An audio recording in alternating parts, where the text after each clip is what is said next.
इस समय वर्तमान समय में भारत में राष्ट्रीय स्तर पर मुख्य विरोधी दल की नेता और बहुजन समाज पार्टी की मुखिया और राष्ट्रीय नेता के रूप में कोई मुख्य भूमिका निभा रही है तो वह है बसपा सुप्रीमो बहन कुमारी मायावती जी ने जब से 1 अगस्त 2024 से सुप्रीम कोर्ट ने अदृश्य ताकतों की मिली भगत से, अदृश्य ताकत मतलब आप लोग समझ लीजिए भाजपा, कांग्रेस, आरएसएस यानी सवर्ण संघ के सहयोग से जो है SC/ST का वर्गीकरण यानी क्रीमी लेयर लगा करके उसको तोड़ करके राज करने की जो साजिश थी उस पर उन्हें एक फैसला सुनाया था कि SC/ST में क्रीमी लेयर लगाया जाएगा।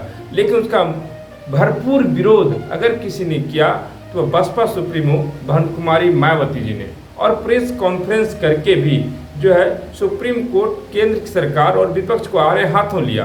परिणाम स्वरूप नरेंद्र मोदी जो देश के प्रधानमंत्री हैं उनको अपने दलित सांसदों को आश्वासन देना पड़ा कि जो हम लागू नहीं करेंगे, लेकिन हरियाणा सरकार जो जहां भाजपा की सरकार है उसने इस नियम को लागू करने का कैबिनेट में पारित कर दिया। अब ये अनुभव करना है कि देश के प्रधानमंत्री झूठे हैं या उनके हरियाणा के मुख्यमंत्री झूठे हैं। अब झूठों की क्या कहानी, राहत इंदौरी की एक शायर है, झूठों ने झूठों से कहा सच बोलो सरकारी ऐलान हुआ है। झूठों ने झूठों से कहा सच बोलो सरकारी ऐलान हुआ है। घर के अंदर झूठों की एक मंडी है और दरवाजे पर लिखा है सच बोलो। ये हम नहीं, राहत इंदौरी की एक शायर है जो मुशायरा गाते थे।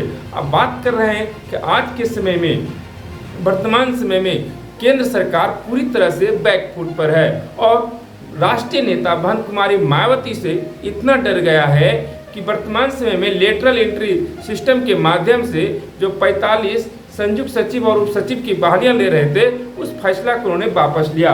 यानी मुख्य विपक्ष और देश के राष्ट्रीय स्तर की नेता कोई अभी है तो उसका नाम है बसपा सुप्रीमो बहन कुमारी मायावती, बाकी तो चमचागिरी में लगे हुए हैं। लेकिन कल जो 21 अगस्त को भारत बंद है, इस भारत बंद में जब से बसपा सुप्रीमो बहन कुमारी मायावती ने आकाश आनंद के माध्यम से समर्थन किया है कि भारत बंद 21 अगस्त को किया जाएगा, क्योंकि 2 अप्रैल को बिना किसी नेता के SC/ST के जो आरक्षण को, उसकी ताकत को, नियम को जो कमज़ोर करने के लिए नियम लगाया गया था, उस पर पूरे भारत में ज़बरदस्त आंदोलन हुआ था और भारत बंद हुआ था।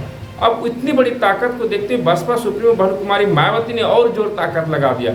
अब यह देख करके देश के कई संगठन, चाहे आज़ाद समाज पार्टी हो, चाहे भीम आर्मी हो, बाबा साहब अम्बेडकर के पोते वंचित अघाड़ी दल के नेता प्रकाश अम्बेडकर हो, सब ने भारत बंद का आह्वान किया है। मतलब इस समय सभी बसपा के रास्ते पर चल रहे हैं। मतलब कहीं ना कहीं प्रत्यक्ष या अप्रत्यक्ष रूप से पूरा देश के बहुजन समाज और बहुजन नेता ये मान रहे हैं कि अगर बहुजनों का कोई भला कर सकता है, बहुजनों का कोई आज भी जो है फ्रंट फुट पर लड़ने वाली कोई नेता है तो वह बसपा सुप्रीमो बहन कुमारी मायावती है।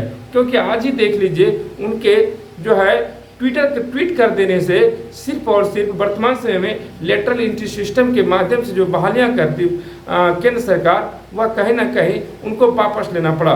मतलब बसपा सुप्रीमो आज के समय में सबसे बड़ी नेता बनकर उभर रही है। ऐसे वर्तमान समय में कई लोग जो है, कई संगठन इसका समर्थन करते हैं कि संवैधानिक तरीके से जो है वो हिंसा के माध्यम से हिंसा को छोड़े, क्योंकि भारत बुद्ध का देश है। भारत ने पूरी दुनिया को लोकतंत्र का ज्ञान दिया है। दुनिया का सबसे बड़ा लोकतांत्रिक देश भारत है।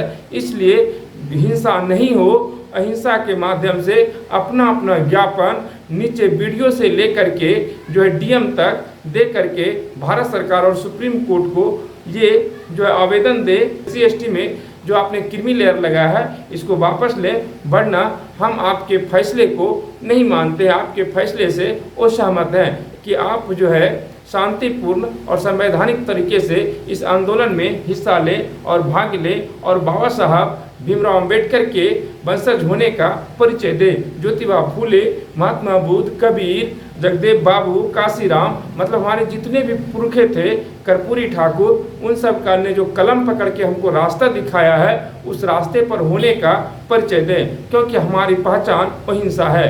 भारत बुद्ध का देश है। भारत दुनिया का सबसे बड़ा लोकतांत्रिक देश है, जो है राष्ट्रपति और प्रधानमंत्री को जो है संवैधानिक तरीके से, शांतिपूर्ण तरीके से, पीसफुल रूप से आप देने का काम करें। शुक्रिया, आप देख रहे हैं एसएम न्यूज। जुड़े रहने के लिए आपको धन्यवाद। अगर आपने अभी तक हमारा चैनल सब्सक्राइब नहीं किया है तो सब्सक्राइब करें और घंटी का बटन बिल्कुल भी दबाना ना भूलें, ताकि सभी लेटेस्ट खबरें पहुंच सकें आप पे सबसे पहले।